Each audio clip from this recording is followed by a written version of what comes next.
Alexander the Great Speech. I observe, gentlemen, that when I would lead you on a new venture, you no longer follow me with your old spirit. I have asked you to meet me that we may come to a decision together. Are we, upon my advice, to go forward, or upon yours to turn back? If you have any complaint to make about the results of your efforts hitherto, or about myself as your commander, there is no more to say. But let me remind you, through your courage and endurance you have gained possession of Ionia, the Hellespont, both Phrygias, Cappadocia, Paphlagonia, Lydia, Caria, Lycia, Pamphylia, Phoenicia, and Egypt. The Greek part of Libya is now yours, together with much of Arabia, lowland Syria, Mesopotamia, Babylon, and Susia, Persia and Media, with all the territories either formerly controlled by them or not are in your hands. You have made yourselves masters of the lands beyond the Caspian Gates, beyond the Caucasus, beyond the Tanais of Bactria, Hyrcania, and the Hyrcanian Sea. We have driven the Scythians back into the desert, and Indus and Hydaspes, Assassines and Hydraeotes, flow now through country which is ours. With all that accomplished, why do you hesitate to extend the power of Macedon, your power, to the Hyphasis and the tribes on the other side?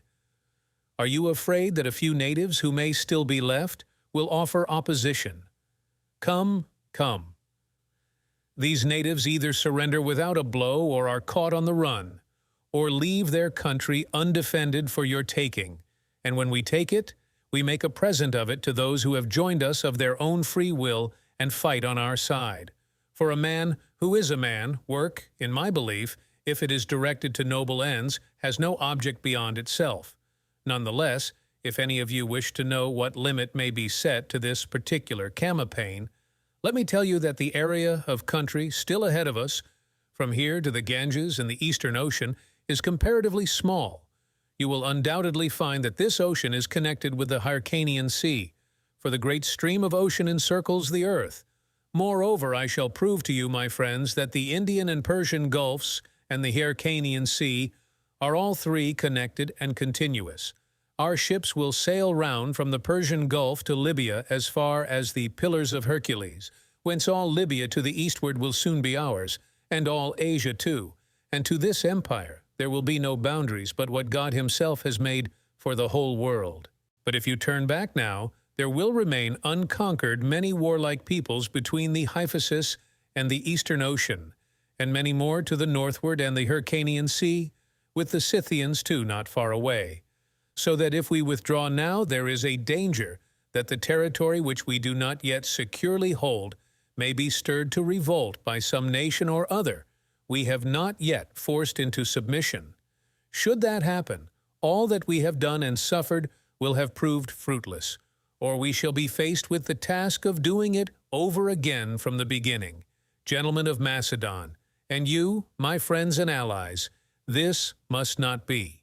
Stand firm, for well you know that hardship and danger are the price of glory, and that sweet is the savour of a life of courage and of deathless renown beyond the grave.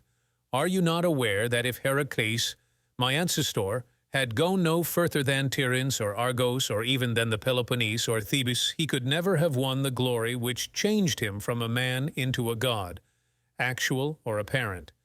Even Dionysus, who is a god indeed, in a sense beyond what is applicable to Heracles, faced not a few laborious tasks. Yet we have done more. We have passed beyond Nysa, and we have taken the rock of Aornos, which Heracles himself could not take. Come then, add the rest of Asia to what you already possess, a small addition to the great sum of your conquests.